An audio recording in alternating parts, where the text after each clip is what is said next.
consolidación de estos derechos en términos de igualdad entre hombres y mujeres, ¿no? Es decir, por resumir, parece claro que los derechos individuales, y en este caso los derechos de las mujeres, avanzaron no tanto en un contexto constitucional cuanto en un contexto constitucional, republicano y democrático. Es decir, por elaborar una Constitución, la historia nos enseña que las mujeres no salieron mejor paradas y que no se construyó sobre ellas o no se acabó con esa exclusión a la que estaban condenadas sucesivamente por los modelos hegemónicos. Tenían que darse por lo menos la conjunción de estos tres elementos: el constitucionalismo, el republicanismo y la democracia, para que por fin cuajara una Constitución que tenía ese carácter verdaderamente inclusivo para las mujeres. De ahí, por supuesto, la modernidad de la Segunda República. La Segunda República efectivamente tenía algunos elementos modernos, en el sentido mejor y más nuevo de la palabra moderno, que a mí me gusta resaltar, empezando por el que recoge el artículo 6, que era la renuncia a la guerra como un instrumento de política nacional. Si ustedes recuerdan la introducción, esa un poco abstrusa quizás que hice al principio, verán ustedes que uno de los elementos de lo que llamaba Foucault el Estado soberano era el poder sobre la muerte, el poder decidir sobre la vida y la muerte, ¿no?, sobre los demás, el administrar la muerte. La guerra no es sino esa especie de pozo patriarcal y de pozo del Estado soberano que resuelve los conflictos, que se usa como instrumento para resolver los conflictos, y que no es ni más ni menos que el poder, el seguir ejercitando el poder de dar la muerte. A la guerra las mujeres siempre se han opuesto, y se han opuesto porque evidentemente era un instrumento en el que de todas, y ganara quien ganara la guerra, como se demuestra con la Guerra Civil Española, ellas siempre la iban a perder. Y esto hay tantos datos que ni siquiera, que serían objeto de otro debate en otro momento. Por ejemplo, el artículo 7, que habla del acatamiento por parte del Estado de las normas universales del derecho internacional. El gran artículo 25, que habría que enmarcarlo, ¿no? No podrán ser fundamento de privilegio jurídico la naturaleza, la filiación, el sexo. La inclusión de eso fue lo que le costó a Clara Campoamor su carrera política. El sexo, la clase social, la riqueza, las ideas, ni las creencias religiosas. O los ciudadanos de uno y otro sexo mayores de 23 años tendrán los mismos derechos, etc. Bien. La Constitución, la educación, como ese instrumento de apropiación y de redefinición de la identidad femenina, en este caso, también fue objeto de especial atención por parte de la República. Y entonces hay avances interesantes en este sentido: el hecho de que la educación fuera gratuita y obligatoria, la libertad de cátedra, la enseñanza laica. Y luego esa declaración casi, bueno, a mí me emociona probablemente por su ingenuidad, eso de que la educación hará del trabajo el eje de su actividad metodológica. Madre mía, cuánto tendría eso para hablar. Y bueno, y se inspirará en los ideales de solidaridad humana, etcétera, etcétera. Bien. La cuestión fue que, efectivamente, desde la Segunda República, basándose en todo este entramado, en toda esta trama legal, que dimana de alguna forma de la Constitución de 1931, se intenta construir un modelo de mujer. No parece construirse a partir de una identidad segregada, a partir de una identidad excluyente. Obviamente esto resulta un poquito más claro cuando lo comparamos con el modelo de mujer que desde otras instancias se sigue, por el que se sigue apostando y que se sigue publicitando en todos los medios al alcance de los poderes, y que se identifica con, por ejemplo, cuando, claro, la derecha, cuando la República establece el derecho al voto, iguales para hombres y mujeres, la República, la derecha sociológica, la derecha y la ideología más conservadora y más retrógrada dice que eso es un ataque a la feminidad. Eso, así traducido, significa que la feminidad tenía como rasgo esencial la sumisión y la desigualdad, evidentemente, porque si reconocer la igualdad era atacar la feminidad. Entonces ellos también, por sus propios medios, esta ideología conservadora y retrógrada, por sus propios medios, contraponen al modelo que la República está dificultosamente tratando de construir, de la mujer moderna y educada, donde aquí lo de moderna y educada tiene unas connotaciones especiales, que además justamente llevará a los jueces y llevará a las instancias represoras a reprimir a las mujeres rojas. Esa modernidad fue una lacra, fue una mancha que estaban las mujeres rojas porque eran demasiado modernas y querían emanciparse y se iban a vivir con los hombres sin estar casadas y votaban y opinaban y salían a la calle y empuñaban una bandera, ¿no? Esa era la modernidad de las que no querían oír hablar después y que fue usada en el inconsciente o en el no tan inconsciente de los represores y en su discurso para llevarlas a las cárceles y para fusilarlas incluso, ¿no? Pues, como digo, esa modernidad era la modernidad de las nuevas mujeres, de las mujeres libres e iguales, en definitiva. De todas maneras, el rasgo más revolucionario, no les quepa a ustedes duda de que es más que la libertad y más que la fraternidad y más que nada la igualdad unida a la justicia, no hay otro. Es sin duda el rasgo más revolucionario. Y si no, fíjense ustedes cómo es el único rasgo que está siempre puesto en cuestión. Nadie cuestiona la libertad, porque ya como hablamos hasta de libertad de mercado, ¿quién va a cuestionarla? Nadie cuestiona ni la fraternidad ni todo lo que ustedes quieran. Pero la igualdad, siempre que se habla de igualdad, hay alguien que tiene un pero.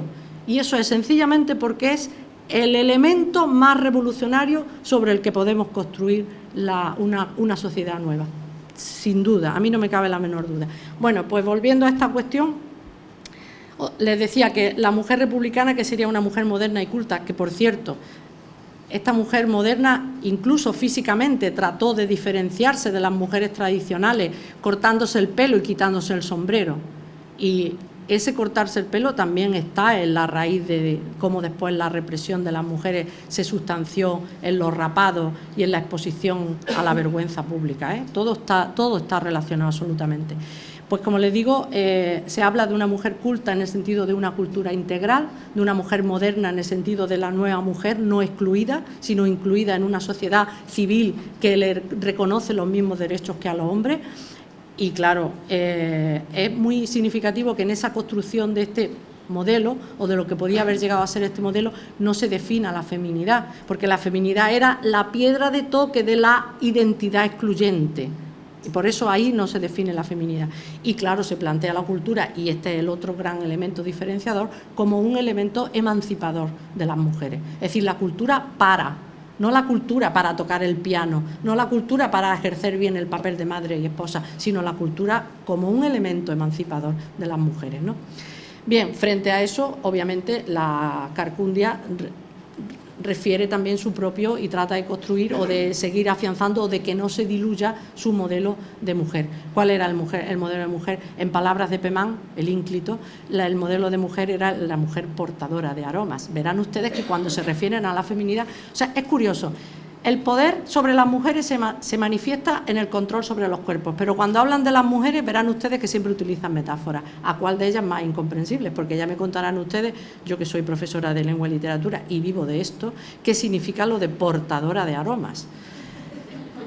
En fin, no me quiero extender sobre las posibles hacia dónde nos llevaría este análisis del texto, ¿no? Bien, en definitiva, una mujer caracterizada por sus papeles, que son los papeles de siempre: enfermera, curadora, cuidadora, educadora, etc. Como les interesaba que las mujeres salieran a la palestra en los años de la Segunda República, claro, decían que la mujer debía y podía participar, pero ojo, sin perder la feminidad. Y bueno, la feminidad era básicamente, como he dicho antes, desigualdad y diferenciación en derecho. Y la cultura que se reclamaba era esa magnífica expresión que ha llegado hasta nosotros, que es lo que entendemos por cultura general. Una culturilla general, vamos, una especie de eso para que no se note mucho que eres lo que en realidad eres, una inculta mujer, una pobretica, que es lo que dirían en mi pueblo que es grana. Eso es.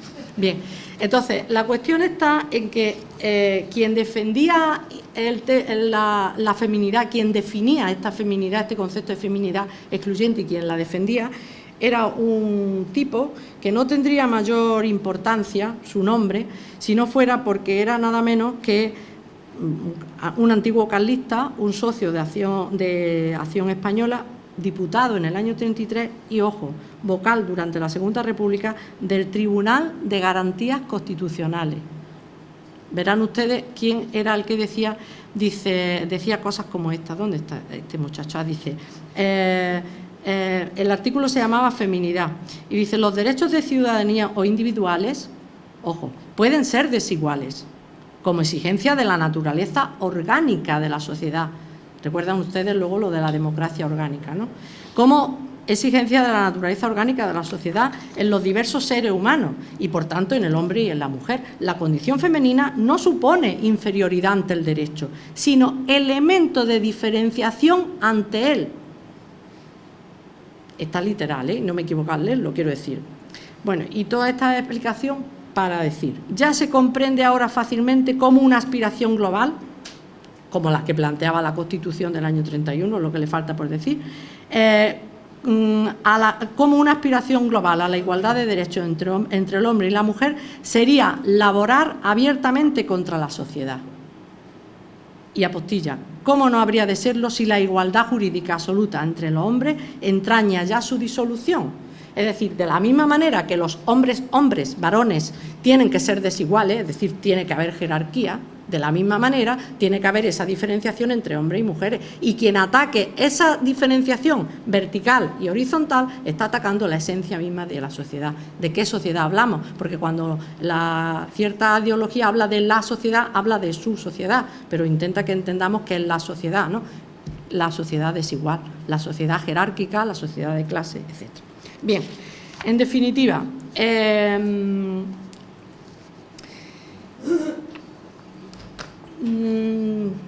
yo he establecido ahí 4 conclusiones que me parecen interesantes.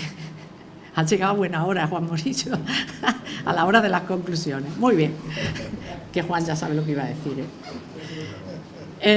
La República, Constitución y democracia. Esta es la conjunción que tiene futuro. La conjunción que tiene futuro porque, en definitiva, es una conjunción que tiene que ver también con, en el caso, digamos, del reconocimiento de derechos, no hay que irse a buscar muy lejos. Yo creo que tiene conjunción con los derechos humanos. Ahora, también les quiero decir una cosa. Apelar a los derechos humanos y al cumplimiento de los derechos humanos para las mujeres, solo eso tampoco vale. Y les voy a poner 2 ejemplos. La Declaración de los Derechos Humanos se hizo en el año 48, como ustedes saben. Bueno, pues hasta el año 59 no se concretaron los derechos humanos del niño y de la niña, supongo, hasta el año 59. Pero es que hasta el año 1995 no se han concretado para las mujeres la Declaración Universal la Declaración de los Derechos Humanos, la del año 45. Es decir, ven ustedes cómo, de alguna manera, apelar al marco, a un marco general, a un marco global de derechos, en la mayoría de los casos no es suficiente. ¿Y por qué? Pues por lo que les decía de la igualdad, y porque, de alguna manera, para plantearnos la construcción de una sociedad diferente, nos tenemos que plantear, obviamente, el cuestionamiento del sistema. Es decir, no vamos a construir una sociedad diferente a base de hacer reformas sobre este sistema que tenemos. Hay que cuestionarse el sistema, y ese cuestionamiento del sistema, el elemento que más le inquiere, que más le pregunta, que más le exige, es el de la igualdad. Eso está claro. Y claro, en ese cuestionamiento del sistema entra el cuestionamiento de la dicotomía público-privado y de la construcción de lo privado como ese espacio en permanente estado de excepción, como ese estado en el que todos los derechos, en el que todas las leyes quedan suspendidas, ¿no? Y, por supuesto, la construcción de modelos de sociedad que tengan en cuenta, de modelos, no de un modelo. Cuando se habla de un modelo de sociedad, yo siempre ya he aprendido a desconfiar. La construcción de modelos, la construcción de un modelo en el que quepan todos los modelos, tanto me da, que sean en realidad una sociedad inclusiva y que renuncie, y esto es muy importante, al control de los cuerpos. Porque, con esto termino, si el feminismo y la larga lucha y la larga historia del feminismo nos puede enseñar algo, y puede enseñar algo al republicanismo, es que el poder, a pesar de lo que se pueda creer, no es poder hasta que no se sustancia sobre los cuerpos y los controla. Mientras exista un sistema que controle los cuerpos, y en general y muy en particular los cuerpos de las mujeres, estaremos con grandes dificultades para construir una sociedad inclusiva y una sociedad en igualdad. Así es que a los republicanos y a las republicanas les animo a tomar conciencia de este movimiento, a acercarse a la sabiduría que nos pueda deparar a todos y a todas el conocimiento de la historia de las mujeres y del feminismo y de la lucha feminista, y también les animo a no ser tan ingenuos como a veces han sido las feministas, tratando de pensar que se podría hacer un cambio en el estatus y en la situación de las mujeres sin cuestionarse el sistema o sin cuestionarse la situación política de las mujeres. Muchas gracias y estoy a su disposición. Vamos a ver, lo del control de los cuerpos, le voy a poner un ejemplo de la actualidad. Bueno, porque no sé si comparte usted conmigo la primera afirmación, que es que yo he llegado un poco a la conclusión, no es una conclusión mía sola, pero hay muchos ejemplos y yo lo interpreto en el sentido de abundar en esta conclusión. Verá usted, cuando se habla de poder, tendemos a pensar en estructura, en superestructura, en algo que es quizá un poco abstracto, ¿no? En cuestiones de carácter teórico, en control a través de la información. Creo yo que a veces podemos pensar en esto. Sin embargo, es más cierto que el poder no es poder hasta que no controla los cuerpos de las personas. Es más poder. El poder no es poder hasta que no es carne, hasta que no se hace carne. Cuando los represores o cuando los victoriosos falangistas entraban en los pueblos de Andalucía, lo primero que hacían era hacer un rito, una escenificación que tiene lugar en pueblos como Fuentes de Andalucía, donde lo que hacen es matar a 15 mujeres, convertir el cuerpo de las mujeres en una especie de traslación, trasladar a los cuerpos de las mujeres el campo de batalla, mandar mensajes a los vencidos a través de los cuerpos de las mujeres. Los cuerpos de las mujeres eran el medio y el mensaje. Pero después, cuando se trata de continuar la represión o de mantener la sumisión, la Iglesia Católica y el poder nacional católico lo que hace es decirle a las mujeres, y lo digo en las mujeres no porque los hombres no sufrieran ese control, ojo, sino porque en las mujeres es más evidente, es más evidente. Los curas decían por dónde teníamos que llevar las mangas para ir a misa, por dónde tenía que estar el largo de la falda y el alto de los escotes, cómo había que hacer las cosas de la casa, cómo había que conducirse cuando uno salía a la calle, cómo había que relacionarse, si se podía hablar alto. ¿Qué son las normas de urbanidad? Un código de control de los cuerpos. Las normas de urbanidad se dice que no se puede uno meter el dedo en la nariz, que no se puede hablar alto, que no se puede hacernos. Más allá de lo que eso suponga de respeto, que eso es una lectura muy posterior que hacemos, lo que significa es un ejercicio de control de los cuerpos. En el ejército, cuando hay disciplina, cuando se controla los cuerpos. Y el ejemplo actual.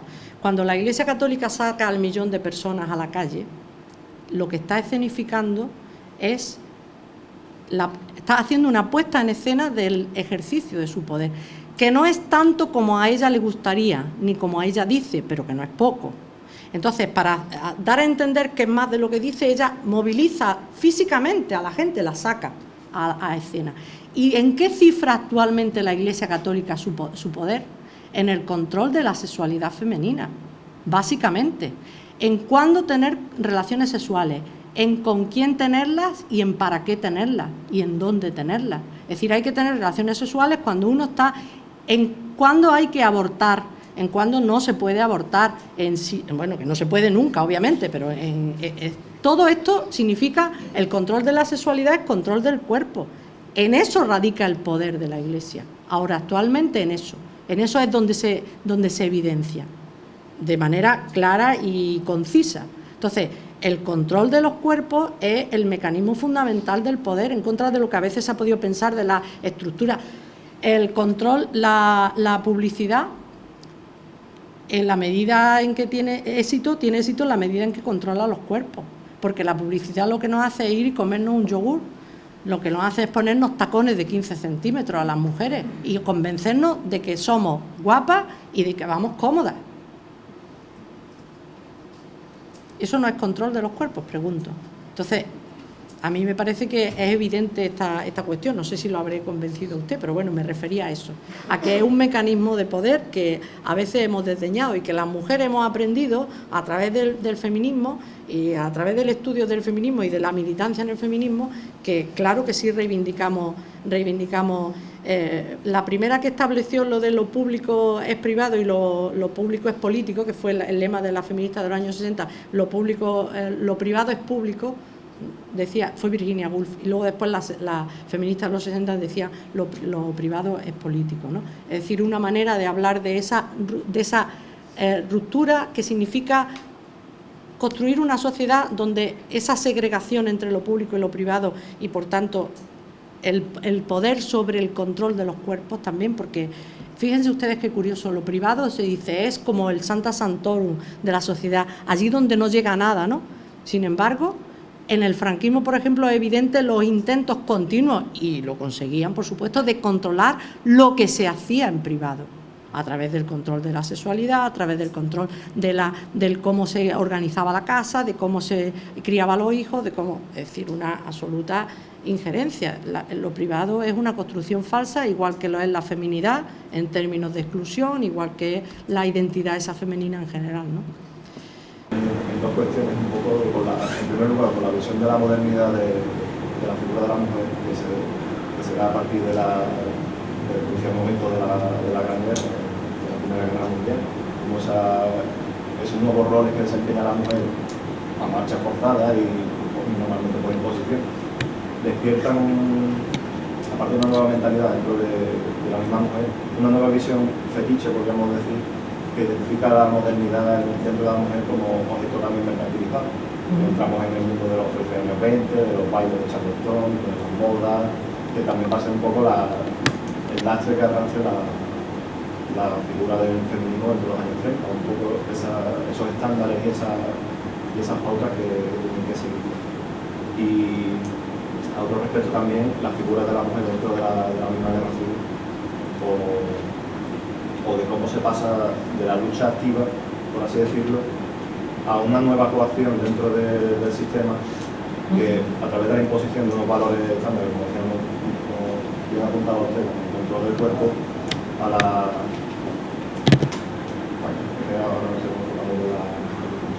través de la imposición de los cuerpos, una vez que se organizan las milicias, por ejemplo, se impone otra vez la disciplina militar, el control más estricto, la mujer vuelve a ser exactamente, incluso dentro de la misma propaganda del Frente Popular, que la mujer ahora es un peligro para los soldados, transmisora de enfermedades venéreas, se vuelve a desprestigiar absolutamente la figura de la miliciana, de la enfermera, de la voluntaria, y vuelve a ser otra vez un elemento desprestigiado, vuelve a la casa, a fabricar munición, la miliciana pierde otra vez todo el papel, vuelve a perder la independencia. Tradicionalmente en el ejército las mujeres han estado integradas, pero como putas, las putas del regimiento. Entonces, cuando las milicianas van a la guerra, duran en la guerra desde el 36 hasta el otoño del 37, y es Largo Caballero el que hace el decreto, diciendo las mujeres a las casas y los hombres al frente. Las mujeres protestan, pero claro, es que las mujeres habían visto en esa situación, igual que cuando se les ofrece la educación, igual, incluso en términos de segregación y de identidad, de construcción de identidad segregadora, ven siempre posibilidades de emancipación, posibilidades emancipatorias. Entonces, lo habitual en el caso de la lucha de las mujeres es aprovechar esas coyunturas históricas para tratar de dar la vuelta. No digo que sea una generalidad, y esto además tiene muchísimos problemas, pero es verdad que hay casos en la historia, y a mí en este caso siempre me gusta citar el caso de las madres de la Plaza de Mayo.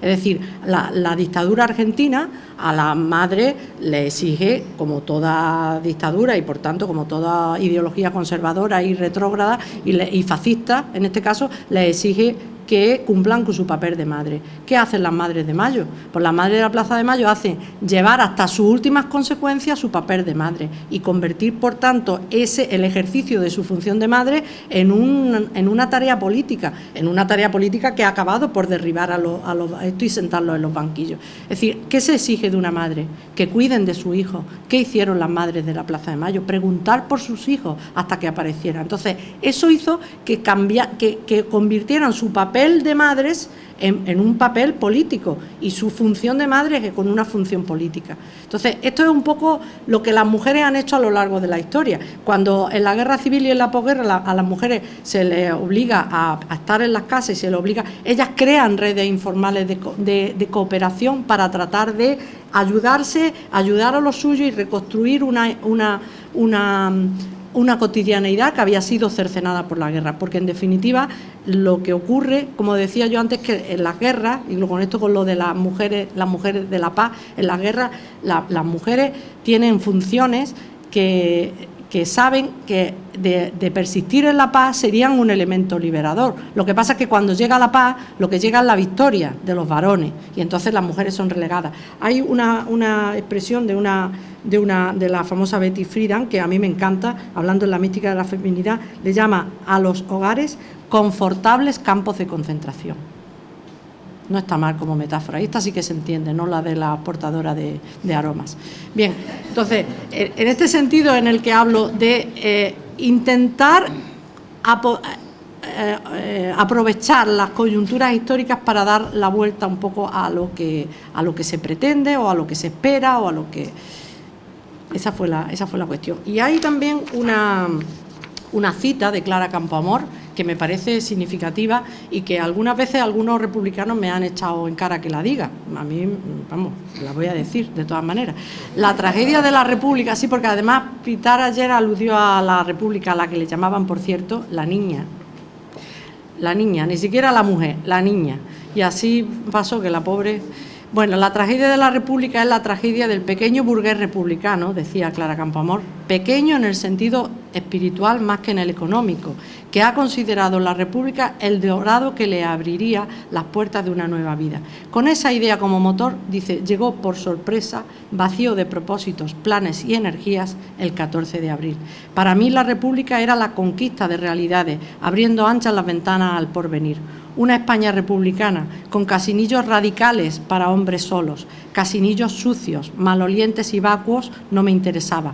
Una España republicana con demócratas verbalistas y mujeres apagadas en el hogar, de laicos de merendero en Viernes Santo y esposas con freno religioso, de amor libre masculino, con mujeres despreciadas y niños abandonados, de ángeles legítimos del hogar y de padres ilegítimos fuera de él, amparados por la inexistencia de la investigación de la paternidad. Una república así no me interesaba, sino para trabajarla, combatirla y transformarla. Habría que preguntarse por qué esta cita no está en letras de molde en algún sitio.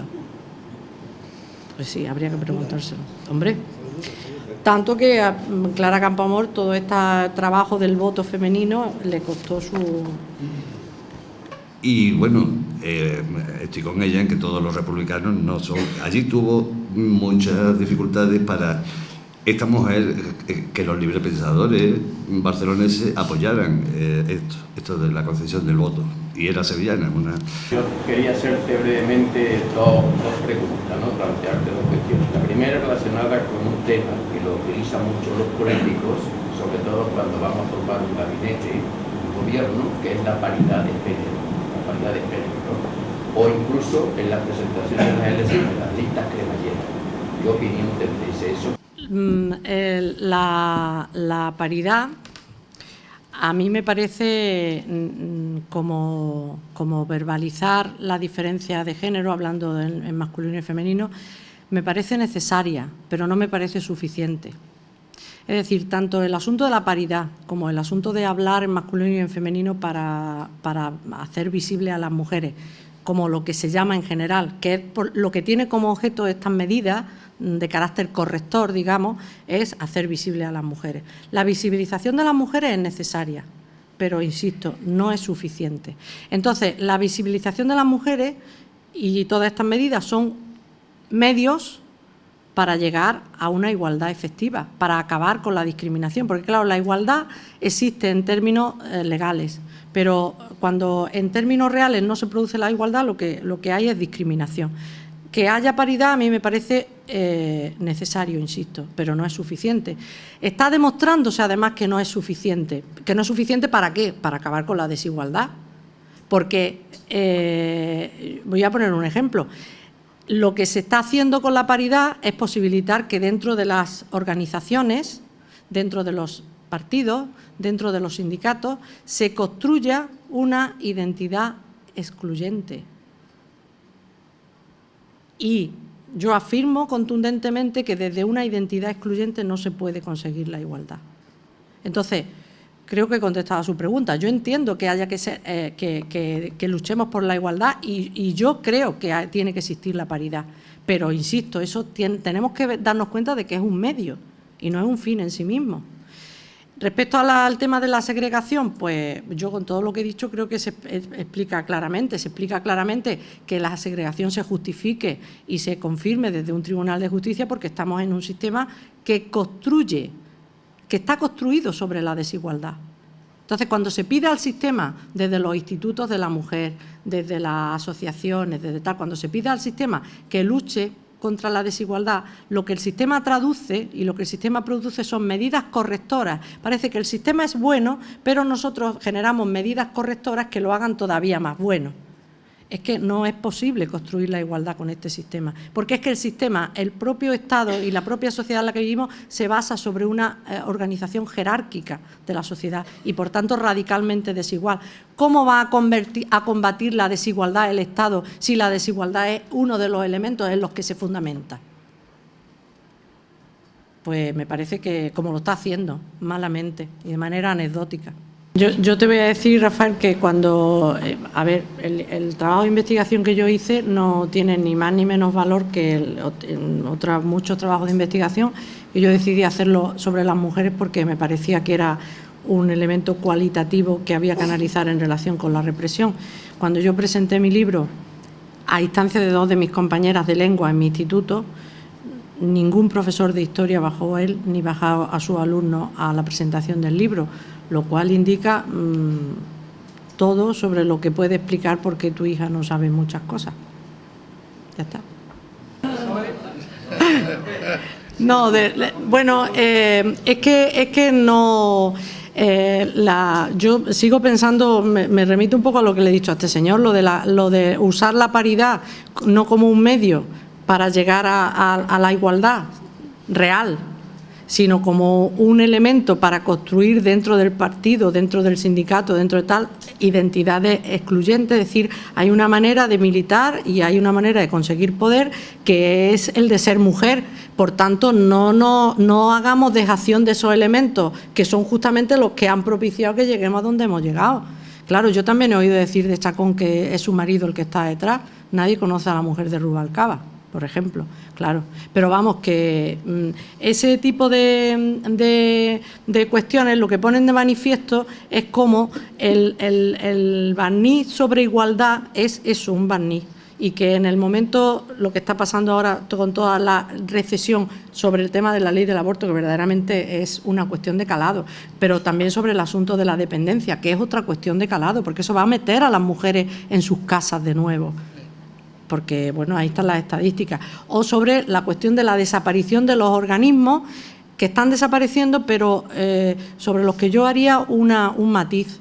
Es decir, hay organismos que están desapareciendo y que han significado en su momento y están significando de apoyo, mecanismos de apoyo para las mujeres, que es indiscutible que tienen un valor importantísimo, pero también hay que saber que en esos organismos se han empoderado, palabra que, por cierto, de la que abomino completamente, se han empoderado las mujeres. Porque empoderarse en este contexto en el que estamos hablando y en esta sociedad en la que estamos hablando, básicamente significa no que las mujeres tomen el poder, sino que las mujeres se adiestren en los mecanismos que las llevarán a tomar al poder, que son los mismos de los hombres. Y se suponía que teníamos que cambiar la sociedad, o por lo menos a eso aspira el feminismo, a la transformación, no al adiestramiento en la consecución de mecanismos para llegar a ejercer el poder. Y después la realidad nos ha demostrado, por ejemplo, que las mujeres tenemos en este país muy mala suerte con las vicepresidentas, porque ¿qué diferencia hay entre, me van a perdonar, la señora Fernández de la Vega y la señora, aparte de los pelos, y la señora Soraya Sáenz de Santa María? ¿Me van a decir ustedes que hay grandes diferencias? Pues cuando se mete uno en los entresijos de cómo ejercía el poder la señora Fernández de la Vega, no hay diferencias. Porque los mecanismos y los modos, el modus operandi interno Otra cosa era lo que la señora Fernández de la Vega hacía de cara afuera. Lo de que el modus operandi interno de la señora Fernández de la Vega no la diferenciaba de ninguno de los políticos varones machos de su partido. El exceso de testosterona, por resumir.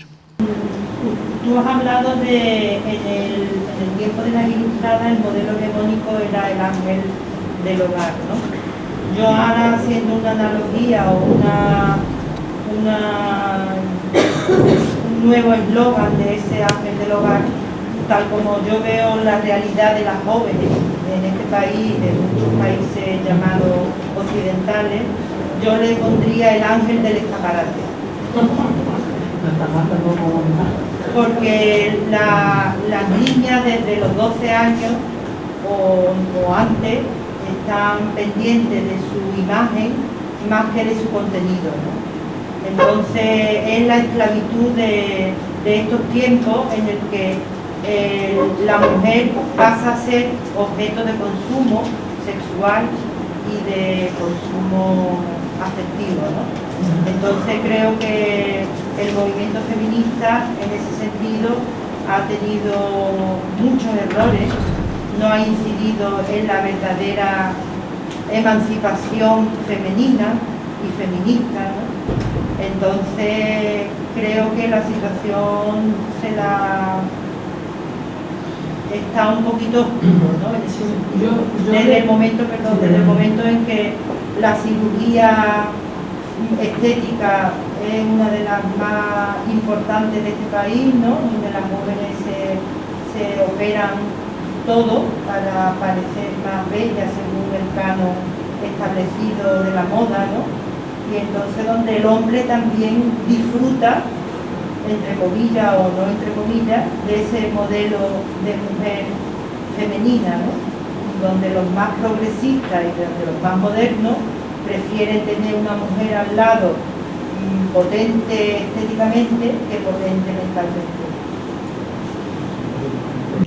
Yo tengo que decirle que, abundando en lo que dice usted, que estoy de acuerdo, que fíjense ustedes que el otro día leí yo en el periódico un negocio que hay en el Aljarafe y que próximamente va a abrirse en Sevilla, que es un negocio que no recuerdo el nombre, siento haberme olvidado del nombre, pero es un negocio en el que desde los 4 a los 14 años las niñas hacen talleres para aprender a cuidarse. Pero ojo, el cuidarse es pintarse las uñas, lavarse el pelo, a hacerse la pedicura, no sé, ese tipo de cosas, de los 4 a los 14. Abundando en lo que le decía usted al principio sobre el control de los cuerpos, en fin, estoy tratando de convencerlo, verá, es que la cirugía estética, hablando del poder y del control de los cuerpos, la cirugía estética es el moderno corsé del siglo XXI. Nuestras abuelas se ponían corsé y se metían la barriga para adentro y hacían lo que hacían los corsés. Y no podían respirar y se desmayaban cuando bailaban porque no podían respirar y decían, qué romántico, ¿no? Está enamorada, tiene la piel muy blanca y es que no le llegaba la sangre a la cara.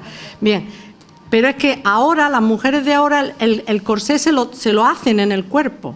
Se rajan, se cosen y se reconstruyen. El corsé es la cirugía estética y eso es poder, porque ellas lo hacen pensando que les da poder.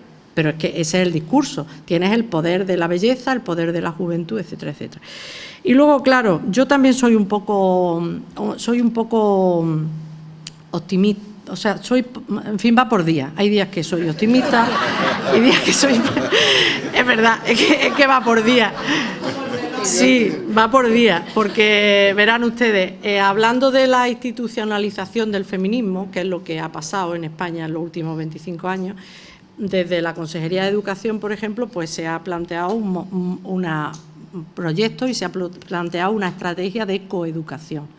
La coeducación es algo muy importante. De hecho, la Constitución de la Segunda República es la primera que pone en pie el tema de la coeducación, de la no segregación. Es que estos son, además, conceptos que requieren muchos matices. Porque, claro, para no segregar, lo primero que hace falta es no segregar los cuerpos. Eso para empezar, porque en la vida y en el mundo estamos juntos los hombres y las mujeres, mientras no se diga lo contrario o se haga lo contrario. Entonces, lo primero para no crear entidades segregadas es no segregar los cuerpos. Pero Cuando todo esto los coge el poder y lo hace suyo y lo fagocita, se lo devuelve a la sociedad con un modelo de trabajo para la coeducación, que significa que, puesto que coexistimos, ya nos estamos coeducando. Error. Porque lo que se transmite con la coexistencia sin más, es decir, la coeducación tiene que ser y tiene que significar un trabajo activo. No se puede pensar que porque chicos y chicas sobreviven o perviven o contraviven en un instituto, he cogido la indirecta, ya con esto están coeducados. Para coeducar hay que desmontar los prejuicios, hay que desmontar los viejos esquemas de pensamiento, los viejos esquemas de carácter de roles, los viejos prejuicios, como digo, y montar otros nuevos. Entonces, para eso hace falta un trabajo activo, no basta con coexistir. Y esta es la razón por la que hay días que me levanto optimista y otros que me levanto verdaderamente pesimista.